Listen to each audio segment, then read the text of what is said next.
ಇದನ್ನ ಕೃಷ್ಣ ಹೇಳ್ತಾನೆ, ಅದ್ವೇಷ್ಟ ಸರ್ವಭೂತಾನಾಂ. ಯಾವ ಭೂತಗಳನ್ನ, ಯಾವ ಮನುಷ್ಯರನ್ನ, ಯಾರನ್ನೂ ಕೂಡ ದ್ವೇಷ ಮಾಡಬೇಡ. ಮೈತ್ರ ಕರುಣ ಏವಚ, ನಿರಂತರದಲ್ಲಿ ಸ್ನೇಹವನ್ನ ಮಾಡು. ಎಂತಹ ಸ್ನೇಹ ಇರಬೇಕ್ರಿ? ಪಾಪಾನ್ ನಿವಾರಯತಿಯೋ ಜಯತೆ ಹಿತಾಯ, ಗುಹ್ಯಂ ನಿಗೂಹತಿ ಗುಣಾನ್ ಪ್ರಕಟೀಕರೋತಿ, ಆಪದ್ಗತಂಚನ ಜಹಾತಿ ದದಾತಿ ಕಾಲೆ ಸನ್ಮಿತ್ರ ಲಕ್ಷಣಮಿದಂ ಪ್ರವದಂತಿ ಸಂತಹ ಅಂತಾರೆ. ಪಾಪಗಳಿಂದ ನಮ್ಮನ್ನ ಎಚ್ಚರಿಸಬೇಕು. ನೀನು ತಪ್ಪು ಮಾಡ್ತಾ ಇದ್ದೀಯಾ, ಎಚ್ಚರಿಕೆ ಇರಲಿ ಅಂತ ಎಚ್ಚರಿಸುವ ಮಿತ್ರ ಬೇಕು. ಜೊತೆಗೆ ಯೋ ಜಯತೆ ಹಿತಾಯ, ಒಳ್ಳೆಯ ಕಡೆಗಳಲ್ಲಿ ನಮ್ಮ ಸೇರಿಸುವ ಮಿತ್ರನಾಗಬೇಕು. ಗುಹ್ಯಂ ನಿಗೂಹತಿ, ಗುಟ್ಟಾದ ವಿಚಾರಗಳನ್ನು ರಹಸ್ಯವಾಗಿ ಇಟ್ಟುಕೊಳ್ಳಬೇಕು.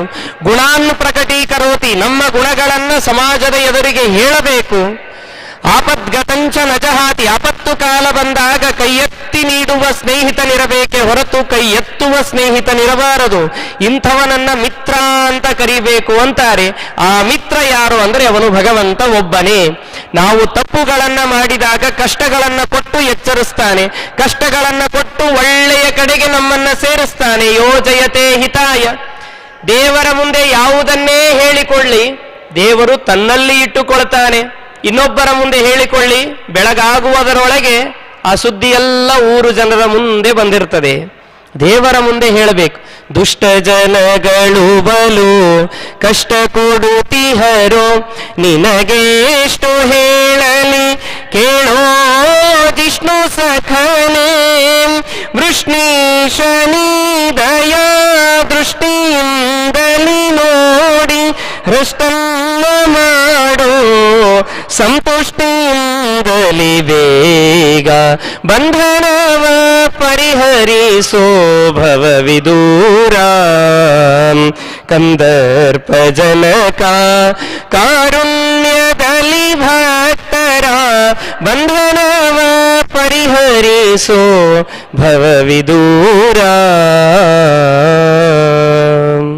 ದೇವರ ಮುಂದೆ ಹೇಳಬೇಕು. ಅವನು ಯಾರ ಮುಂದೂ ಹೇಳೋದಿಲ್ಲ ನೋಡ್ರಿ.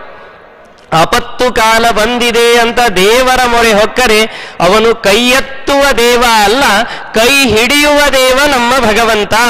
ಅದಕ್ಕಾಗಿ ಸಮುದ್ರದಲ್ಲಿ ಸೇತುವೆಯನ್ನ ಕಟ್ಟುವಾಗ ಚಿಕ್ಕದಾದಂತಹ ಒಂದು ಕಲ್ಲು ರಾಮದೇವರ ಕೈಯಿಂದ ಜಾರಿ ಸಮುದ್ರದಲ್ಲಿ ಬಿತ್ತಂತೆ.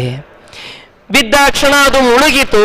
ಮುಳುಗಿದಾಕ್ಷಣ ಹನುಮಂತ ದೇವರು ನೋಡಿ ನಕ್ರಂತೆ. ರಾಮದೇವನಿಗೆ ಆಶ್ಚರ್ಯ, ರಾಮನಿಗೆ ಅಲ್ಲ. ಹನುಮ, ಕಲ್ಲು ಜಾರಿತು ಅಂತ ನಗತಾ ಇದ್ದೀಯಲ್ಲ, ನಿನ್ನಂತೆ ಕಲ್ಲನ್ನ ಜೋಡಿಸಲಿಲ್ಲ ಅಂತ ನನ್ನನ್ನ ನೋಡಿ ನಗತಾ ಇದ್ದೀಯೋ, ಅಥವಾ ಕಲ್ಲನ್ನೂ ಹಿಡಿಯುವ ಶಕ್ತಿ ರಾಮನಿಗೆ ಇಲ್ಲ ಅಂತ ನಗತಾ ಇದ್ದೀಯೋ ಅಂತ. ಅದಕ್ಕೆ ಹನುಮ ಹೇಳಿದ, ಎರಡಕ್ಕೂ ಅಲ್ಲ, ನಿನ್ನ ಕೈಯಿಂದ ಜಾರಿದರೆ ಹೀಗೇ ನಾವು ಮುಳುಗಿ ಹೋಗ್ತೇವಲ್ಲ ಅಂತ ನಾನು ನಗತಾ ಇದ್ದೇನೆ ಎಂದರು ಹನುಮಂತ ದೇವರು. ನೋಡಿ, ಎಷ್ಟು ಪುಟ್ಟದಾದ ಹನುಮಂತ ದೇವರ ಒಂದು ಗಾಥೆಯಲ್ಲಿ ಪುಟ್ಟದಾದ ವಿಚಾರವಾದರೂ ಎಷ್ಟು ಅದ್ಭುತವಾದ ಸಂದೇಶವನ್ನ ಕೊಡುತ್ತದೆ. ರಾಮದ